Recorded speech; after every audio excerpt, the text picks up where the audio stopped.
예수는 그리스도. 하나님 말씀 갈라디아서 5장 22절부터 2절만 같이 하겠습니다. 오직 성령의 열매는 사랑과 희락과 화평과 오래 참음과 자비와 양성과 충성과 온유와 절제니 이 같은 것을 절대 금지할 법이 없고 반드시 여러분 온 삶에서 나와야 되는 절대 열매입니다.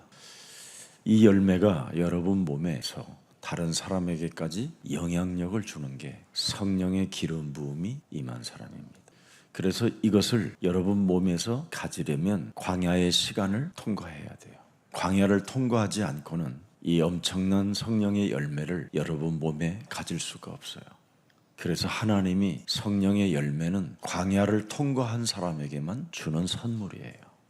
과연 하나님이 주신 창세기 3장 15절 그리스도를 가지고 내 인생 광야를 통과하고 있는가? 그 사람에게 맺어지는 것이 또 한 번의 이제 오늘의 시간은 온유입니다. 그래서 하나님께서 우리에게 광야를 통과하면서 주시는 이 성령의 열매를 갖고 있으면 드디어 버리는 사람이 되는 거예요. 그래서 성령의 열매를 소유하고 있는 사람들에게는 하나님이 대신 대변해 주는 거예요. 누가 고발을 하면 하나님이 개소리하지 마라 하고 나의 사람은 이런 사람이라 하고 소개해 주시는 분이 하나님이십니다. 그래서 아론이라는 제사장과 미디안이라는 두 사람이 모세를 엄청 고발합니다. 뭘 저렇게 이상하게 사냐고. 그런데 하나님의 사람 모세는 그가 가진 그 온유함이 나의 마음을 가졌다고 표현합니다. 그래서 구약에는 민수기 12장 3절에 기록되어 있습니다. 1절부터 3절에 모세가 구수 여자를 취하였더니 그 구수 여자를 취하였으므로 미리암과 아론이 모세를 비방하니라. 그들이 이르되 여호와께서 모세와만 말씀하시느냐 우리와도 말씀하지 아니하시느냐 하매 여호와께서 이 말을 들으셨더라. 개소리하지 마라. 그의 온유함이 지면의 모든 사람보다 더하더라.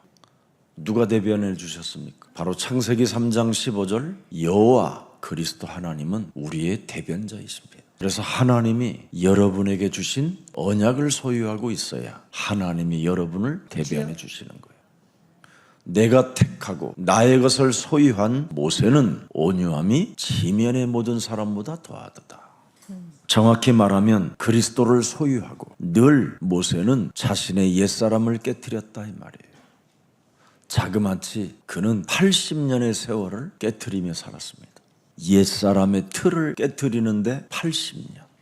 그러면서 결국은 광야의 길을 또 가야 되는 겁니다. 이제는 진짜 사람과 함께 걷는 광야. 그 고집불통 성격을 가진 사람들과 함께 걸어야 되는 광야 시간.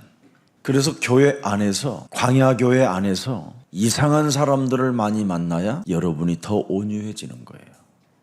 교회 안에 착한 사람만 있으면 그것처럼 힘든 게 없는 거예요. 그러면 하나님이 개입할 일이 없는 거잖아요. 교회라는 이 광야 속에서 여러분을 가장 괴롭히는 사람 때문에 여러분 자신이 온유해지는 겁니다. 만일 그런 사람이 없으면 여러분은 하나님의 말씀에 길들여지지 않습니다. 그래서 하나님의 말씀이 광야교회에 있는 겁니다. 그래서 오늘 여러분 주위에 악질을 만나거든 저 사람이 나를 은혜를 끼치는 분이구나 이렇게 하면 됩니다. 요즘 제 카톡에 어떤 한 사람이 예수사랑교회에 대한 비방의 글을 썼다라는 이것들을 확인하고 그 상대의 사람을 많이 이야기하더라고요. 목사님 어떻게 이럴 수 있습니까? 그래서 나는 그 사람 때문에 오늘도 그 사람의 무거운 짐을 내가 내려놨다. 우리의 예수님이 이 땅에 오셔서 수고하고 무거운 짐을 진 자들아 다 내게로 가져와라. 결국은 내가 문제 생길 때 드디어 나의 무거운 짐을 내려놓는 시간표가 되는 거예요. 그래서 마태복음 11장 28절은 내려놓으라고 했는데 어떻게 내려놓느냐? 그게 바로 29절입니다. 내 마음은 뭐예요? 온유함이에요. 그 인간의 짊어진 그 짐이 네가 짊어진 그 짐이 바로 내게 돌아오는 비밀이다. 내 마음을 품는 비밀이다.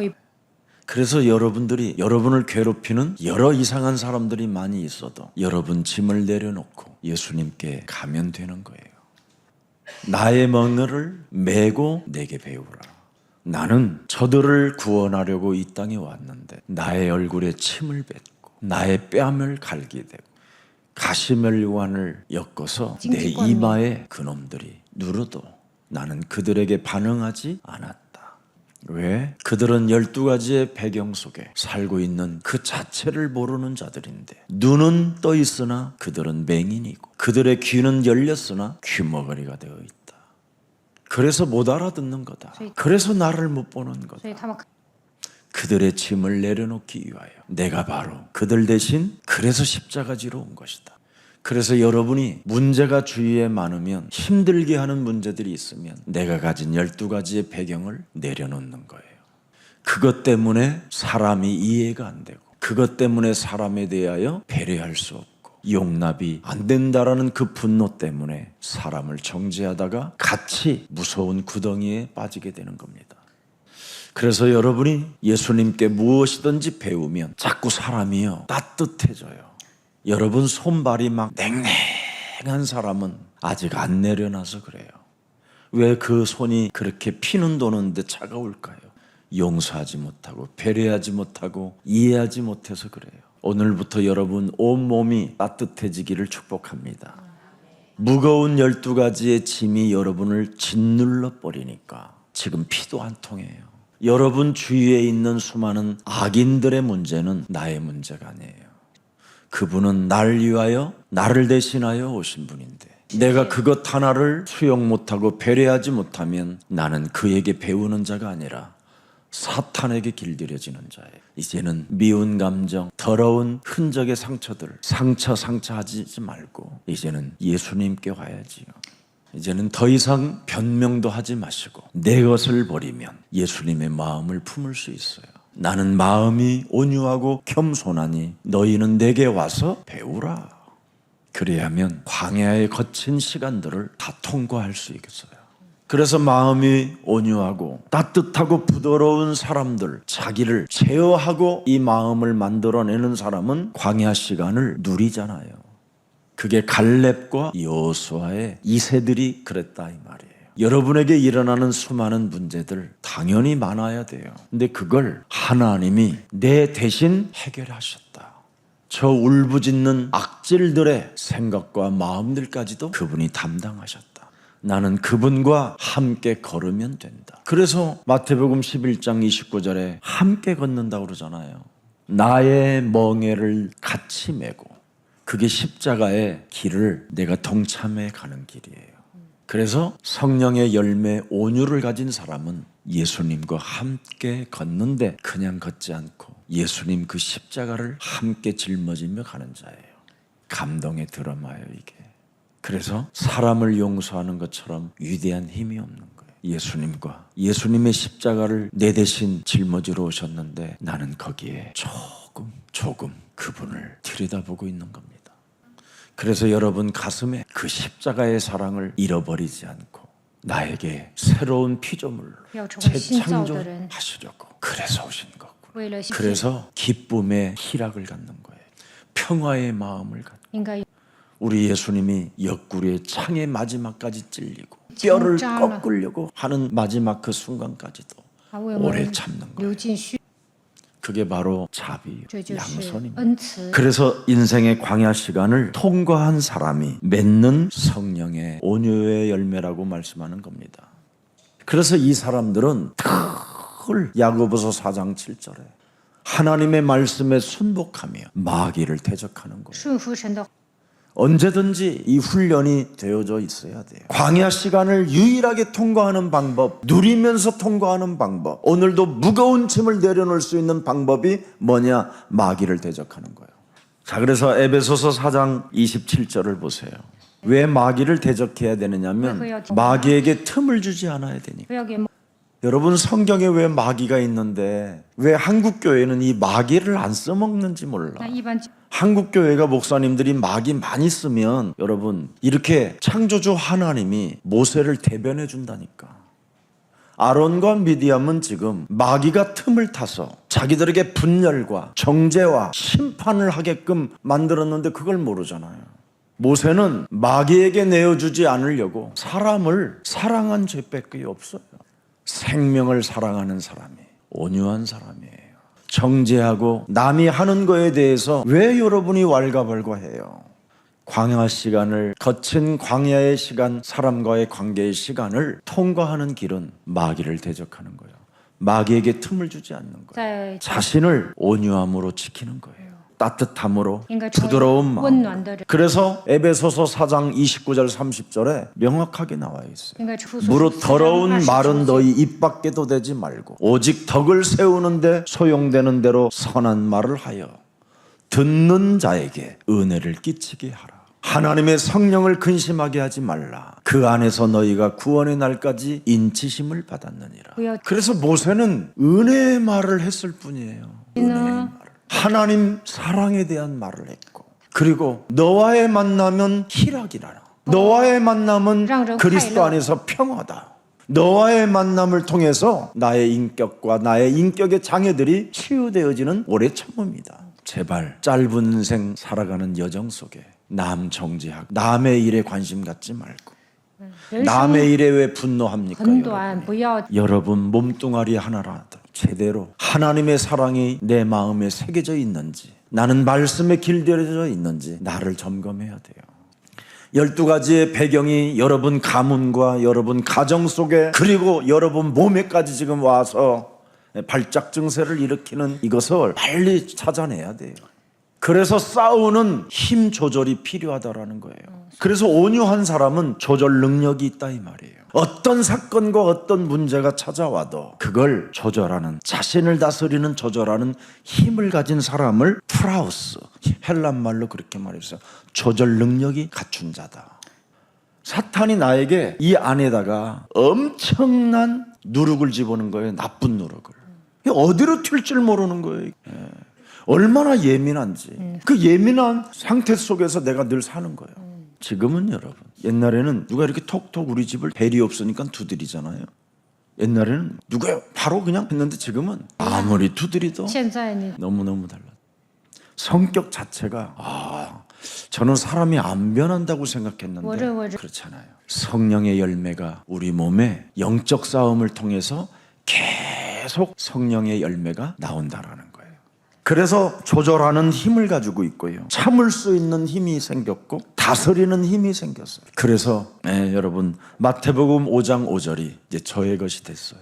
온유한 자는 복이 있나니 그들이 뭐예요? 땅에서 모든 것을 차지할 수 있는 사람, 다 가질 수 있어요. 온유하기만 하면. 한마디로 말하면 하나님이 약속한 모든 것들의 상속자가 됐다 이 말이에요. 이게 온유한 사람. 이걸 잘해야 돼요. 그래서 땅끝까지 하나님의 그 5가지의 부활 이후의 메시지가 나에겐 천명이 되고 나에게 사명이 되고 소명이 되어 땅끝까지 감당할 수 있는 거예요. 그래서 성질 더러운 사울도 바울로 바뀐 이후 사도행전 20장 24절에 그가 사명을 감당하는 자로 바뀌었잖아요. 바울은 예수가 그리스도라고 하는 자들을 잡아 죽이려고 했던 바리새인의 가문이에요. 그가 이제는 예수가 그리스도라는 그 이름에 생명을 걸었다고 하잖아요. 이렇게 하나님은 바꿔주실 수 있어요. 그래서 여러분들이 여러분 자신이 온유함만 갖고 있으면, 길들여지면 이런 사람도 여러분 앞에 무릎을 꿇게 하신다 이 말이에요. 그래서 모세의 습관, 혈기 때문에 80년이라는 진짜 거친 광야를 통과하게 된 것입니다. 다른 사람 같으면 벌써 매장돼야 될 나이에 그가 가진 정말 12가지의 그 나쁜 습관들이 온몸에 퍼져 있고 혈기가 너무나 왕성하여 성질 순간순간 그냥 일어나서 사람만 때리면 그냥 사람이 죽어버리는 이런 엄청난 몸에 그 혈기를 뽑는데 40년 하나님이 걸렸대요. 80년. 오늘부터 하나님의 말씀으로 길들여지는 온유의 사람이 되어 예수님이 메었던 그 멍에를 함께 지고 가는 가자 하나님 나라의 상속자가 되기를 축복합니다. 내가 온유하면 온유한 만큼 나는 예수님의 멍에를 함께 지는 사람이구나. 나는 그리스도 그 이름을 고백하며 십자가의 길을 가는 사람이구나. 나는 이제 하나님의 지혜를 가진 이제는 영원한 부자구나. 그래요. 영원한 것에 투자를 해야 영원한 결산이 있는 거예요. 자, 그래서 온유한 순종의 열매를 맺기까지 무슨 일이 있어도 광야의 시간은 거쳐야 된다는 것 명심하고, 이제부터 여러분 앞에 펼쳐진 수많은 성질 돋구게 만드는 것들을 이제는 전부 다 사로잡아 그리스도의 이름으로 복종시키면 여러분은 상속자가 되는 것입니다. 그래서 여러분에게 온유는 반드시 사람과의 관계를 통해서 발작 증세를 얼마나 많이 제거하느냐에 따라서 달라지는 겁니다. 부부와의 관계 속에서 발작 증세를 일으키는지 아니면 나 자신을 꺾는지 오늘 이걸 점검해야 돼요. 아무리 여러분의 남편이 좀 이상해도 그 이상하다라는 게 아니라 그 이상한 짓을 하는 것을 내가 온유함으로 받아주지 못하는 이 완악하고 딱딱하고 굳어져 버리고 삐지는 이런 것들을 사로잡아 그리스도의 이름으로 버려야 돼요.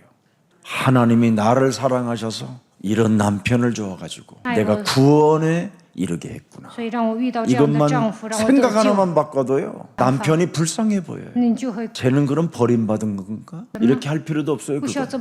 그건 여러분이 하나님이 돼서 그래요. 여러분이 먼저 온유함이 오면 상대도 바뀌어져요. 왜 우리가 발작 증세가 일어나느냐?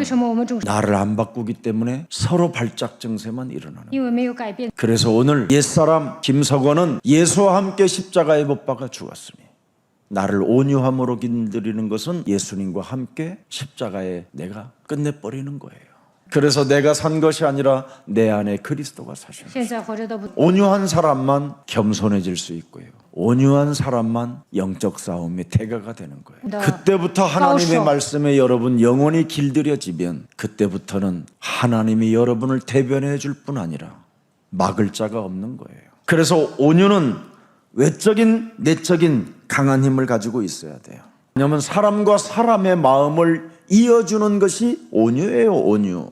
부부가 서로의 마음을 이어주는 것이 온유함이라니까요. 그래서 오늘부터 여러분 부부들은 얼굴을 들여다볼 때 나를 저 부인이 온유케 하는구나, 나를 저 남편이 온유케 길들여지게 하는구나. 온유. 그래야 따뜻해져요. 부드러워지고.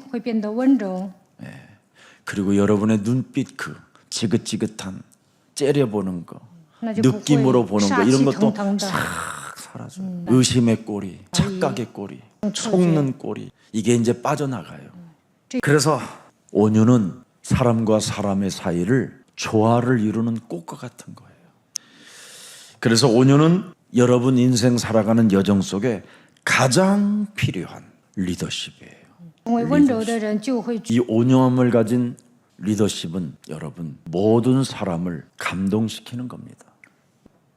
온유한 사람이 CEO를 하게 되면 많은 사람들이 생명을 내어놓을 만큼 그런 직원들이 생기는 겁니다. 온유함은 사람과 인사해요. 자기를 낮추고 섬기는 것이다. 그래서 온유함은 누구로부터 나오느냐면 하나님께로부터 나와요. 요한복음 1장 1절이에요. 그게 요한복음 1장 1절. 태초에 말씀이 계시니라. 이 말씀이 네 몸에 길들여지면 하나님이 함께하는 것이다. 그래서 네 몸에 하나님의 말씀으로 길들여지기 때문에 너는 하나님과 임마누엘이 되어 있는 것이다. 이렇게 엄청난 축복입니다. 말씀에 길들여지는 온유는 많은 사람들에게 영향력을 끼치는 거예요. 여러분의 가정에 많은 영향력을 끼치는 멋있는 남편, 멋있는 아내가 되는 거면 여러분의 자녀들은 그때 어마어마한 걸 품게 되는 거예요. 여러분의 자녀들이 왜 꿈이 없고 희망이 없습니까? 영향력, 리더십을 보여주지 않아서 그래요. 실컷 키워서 김석원 목사한테 빼앗길 일 있습니까? 제가 우리 가끔씩 청년들한테 물어봐요. 너는 너의 집에 가면 청소도 안 하는 네가 어떻게 교회를 와서 이렇게 청소하냐? 어제도 아트홀 가보니까 그 귀부인들이 남편한테 청소해 그러는 사람들이 교회에서 마포걸레 가지고 다 닦아대는 거예요. 왜 그렇습니까? 제가 온유함에 영향력을 끼치고 온유함에 리더십을 주고 그들이 마음에 말씀이 담겨 그 말씀이 성취되어지는 이런 모습들을 보니까 이 예수사랑교회가 자랑스러운 거죠.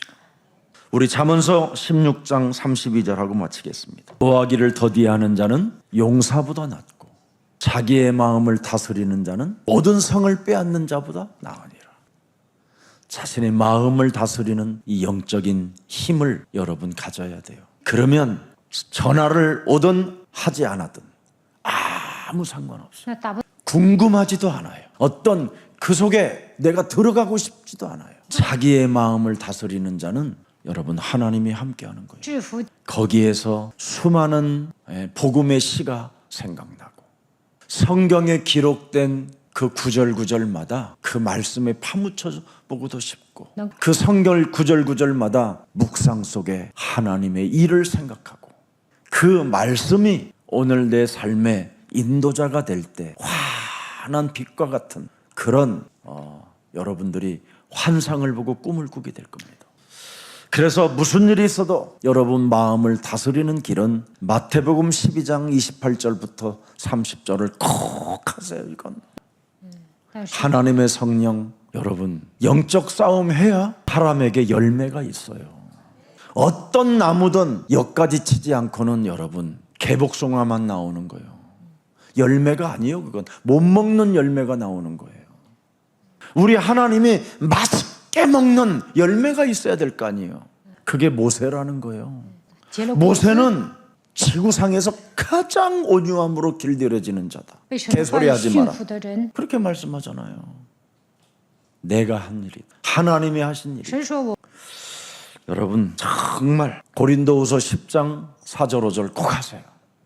여러분 몸에 와 있는 12가지의 배경과 가문의 저주와 여러분 가정에 일어나는 수많은 일들과 나 자신이 내 마음 하나 다스리지도 못하는 이것을 가지고 있음에도 불구하고 여러분이 이것을 안 한다면 그건 하나님을 모욕하는 겁니다. 평강의 하나님께서 속히 사탄을 너희 발 아래에게 상하게 하시리라. 우리 주 예수의 은혜가 너희에게 있을지어다. 살아계신 분의 은혜가 임하는 비밀이 영적 싸움하는 겁니다. 이거 안 하면 사람이 순식간에 배은망덕해지고 이것을 안 하면 순식간에 그냥 사람이 비겁해지고 순식간에 흔들리고 속고 거짓말하고 원수 맺게 되는 겁니다. 광야의 시간을 반드시 통과해야 진짜 적이 보이는 거예요. 영적 싸움을 자신과 진짜 하면 온 땅에 마귀 들끓어 이게 보이는 거예요. 진짜 적이. 그래서 그 온유함으로 길들여졌던 모세에게 가나안 땅에 어마어마한 악한 족속들이 딱 침치고 있었잖아요. 요단이 기다리고 여리고가 기다리고 아이성이 기다리고 그 안에 7 족속이 어마어마하게 타락돼 있죠. 네피림으로. 그래서 모세는 그 적을 보고 마지막 거기에서 기도하고 그의 1.5세 2세대를 드디어 보내는 겁니다. 이게 우리의 시간표예요. 어떤 사람도 비판하지 말고 문제 제기보다 비판과 지도력에 대한 그런 것도 도전하지 마시고요. 하나님이 온유함으로 길들여져 가는 자는 우리를 대변해 주신다. 말씀에 길들여지는 자를 하나님이 지키시고 보호하신다. 오늘 이 온유의 열매가 여러분 영혼 속에 있기를 축복합니다. 살아계신 하나님 성령의 열매 오직 살아계신 하나님의 말씀에 길들여지는 자가 온유의 열매라고 말씀하셨사오니 옛사람을 깨트려버리고 이제는 강하고 담대하며 올바른 마음을 가지고 따뜻하고 부드러운 마음으로 우리들에게 성령 충만을 허락해 주옵소서. 우리 인생의 광야에 시간을 통과하는 사람만이 성령의 온유한 열매를 맺는다고 말씀해 주셨어. 이제는 하나님 말씀에 순복하고 마귀를 대적하며 마귀에게 틈을 주지 아니하고 은혜의 말을 언제나 선포할 수 있는 그리스도인이 되게 하옵소서. 이미 원죄로 말미암아 우리 몸에 먼저 와 있는 흑암의 배경들이 오늘 그리스도 예수의 이름으로 산산이 무너지고 이제는 하나님 말씀에 언제나 길들여지면서 조절하는 힘을 갖추고 참을 수 있는 힘을 갖추고 다스려지는 힘을 가지고 지성과 감성과 영성 속에 늘 온유함으로 우리가 날마다 하나님을 찬양하는 멋진 그리스도인들로 축복해 주옵소서.